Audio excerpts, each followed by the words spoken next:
अफगानिस्तान में भूकंप ने हजारों जिंदगियां ले ली।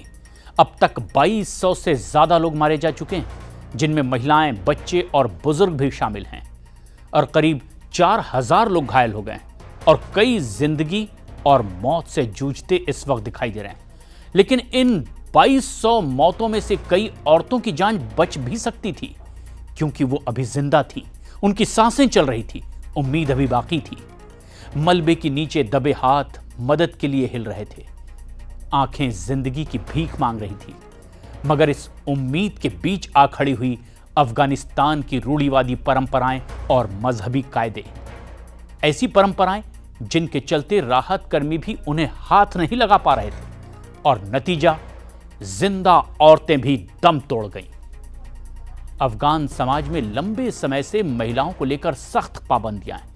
किसी गैर मर्द का छूना, हाथ लगाना गुनाह माना जाता है, और भूकंप के बाद जब राहत कर्मी मौके पर पहुंचे तो उन्हें महिलाओं को निकालने से पहले परिवार या समाज की इजाजत लेनी पड़ती, और इस देरी में कई जिंदगियां खत्म होती चली गई।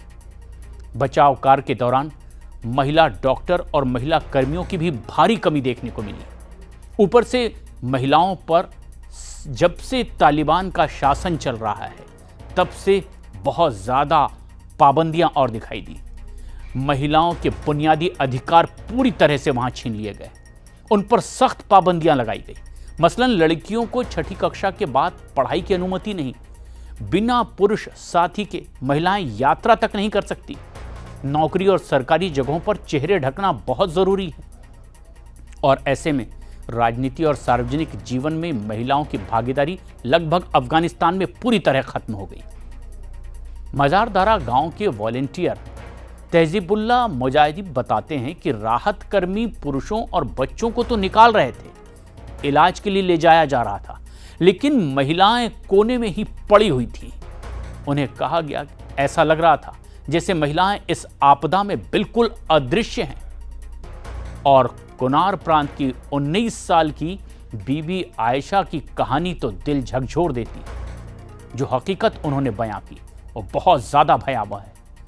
वो बताती है कि उनके गांव में बचाव दल 36 घंटे बाद पहुंचा, लेकिन उसमें एक भी महिला नहीं थी। पुरुष और बच्चों को तो इलाज मिल रहा था, जैसे तैसे निकाला जा रहा था, लेकिन महिलाओं को उनके हाल पर छोड़ दिया गया। आखिरकार पड़ोस की गांव की कुछ महिलाएं आई और तब जितनों को हो सका मलबे से निकालने की कोशिश की। महिला बचाव कर्मियों की भी वहां भारी कमी है। जो महिलाएं मलबे में दबी हुई हैं, फंसी हुई हैं, उन्हें उनके हाल पर ही छोड़ दिया जा रहा है। जिन महिलाओं की मौत हो गई है उन्हें भी कपड़ों से बांध कर खींचा जा रहा है, और तालिबान के सख्त नियम इस भूकंप त्रासदी में सबसे बड़ी बाधा बन गए हैं। साल 2021 में सत्ता संभालने के बाद से तालिबान ने महिलाओं की स्वतंत्रता अफगानिस्तान में लगभग खत्म कर दी है।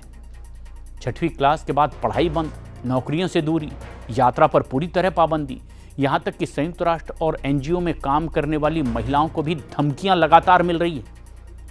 मेडिकल शिक्षा में महिलाओं का दाखिला रोक दिया गया है, और इसके चलते महिला डॉक्टरों और नर्सों की भी भारी कमी हो गई।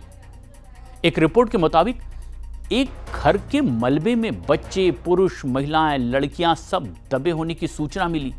बचाव दल कई घंटों बाद वहां पहुंचा तो उसने पुरुषों को, लड़कों को तो निकाल लिया, मगर बच्चियां और महिलाएं वहीं अपने हाल पर छोड़ दी गई। कुछ हाथ हिलाकर खुद को मलबे से बाहर निकालने की गुहार भी लगातार लगाती रही, लेकिन तालिबानी फरमान के चलते किसी ने उन्हें छुआ तक नहीं।